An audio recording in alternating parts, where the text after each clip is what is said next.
నమస్తే friends, welcome to AP news hunt. కేంద్రం తీరులో స్పష్టమైన మార్పు కనిపిస్తుంది. గతం కంటే భిన్నంగా ఏపీకి సంబంధించిన అంశాల్లో సానుకూలంగా స్పందిస్తుంది. తాజాగా కేంద్ర మంత్రివర్గ సమావేశంలో పోలవరం నూతన డిపిఆర్ కు ఆమోదముద్ర లభించింది. ఇదే సమయంలో కేంద్రం కొన్ని షరతులు విధించింది. ప్రాజెక్ట్ నిర్మాణం పైన నిర్దేశించింది. 2027 ప్రారంభానికి ఈ పనులన్నీ పూర్తి చేస్తేనే తదుపరి నిధులు ఇస్తామని కేంద్రం షరతు విధించినట్లు సమాచారం. పోలవరం కొత్త డిపిఆర్ కు కేంద్ర కేబినెట్ ఆమోదం తెలిపింది. ప్రస్తుతం 30,436.95 కోట్లను తొలిదశ నిర్మాణ పనులు పూర్తి చేసేందుకు డిపిఆర్ ఆమోదించగా రాష్ట్రానికి 12,157 కోట్లు దక్కనున్నాయి. ఈ సమయంలో కొన్ని షరతులు విధించింది.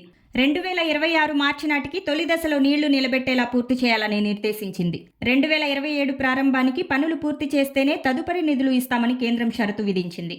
తాజా డిపిఆర్తో 41.15 మీటర్ల ఎత్తున ప్రాజెక్ట్ తొలి దశను 2027 మార్చి నాటికే పూర్తి చేయాలని రాష్ట్ర ప్రభుత్వం లక్ష్యంగా నిర్దేశించుకుంది. కేంద్రం నిధులు కేటాయించడం నిరాశ నిస్పృహలో ఉన్న రాష్ట్రానికి ఇదొక భరోసాగా ఉంటుందని సీఎం చంద్రబాబు తెలిపారు. పోలవరం ఫేజ్ 1 కు 30,437 కోట్ల రూపాయలు ఖర్చు అవుతుందని అంచనా వేసినట్లు వివరించారు. పోలవరం జాతీయ ప్రాజెక్టుగా ప్రకటించడానికి ముందు రాష్ట్రం తరపున 4,730 కోట్లు ఖర్చు చేశామని చెప్పారు. దాన్ని రాష్ట్ర వాటాగా పరిగణించి మిగిలిన నిధులు కేంద్రం ఇచ్చేలా నిర్ణయించామని అన్నారు. చూశారు కదా ఫ్రెండ్స్, ఇలాంటి మరిన్ని అప్డేట్స్ కోసం మన ఛానల్ ని సబ్స్క్రైబ్ చేయండి. ఈ వీడియో మీకు నచ్చితే లైక్ చేసి మీ ఫ్రెండ్స్ కి కూడా షేర్ చేయండి. మీ విలువైన అభిప్రాయాన్ని కామెంట్స్ లో తెలియజేయండి.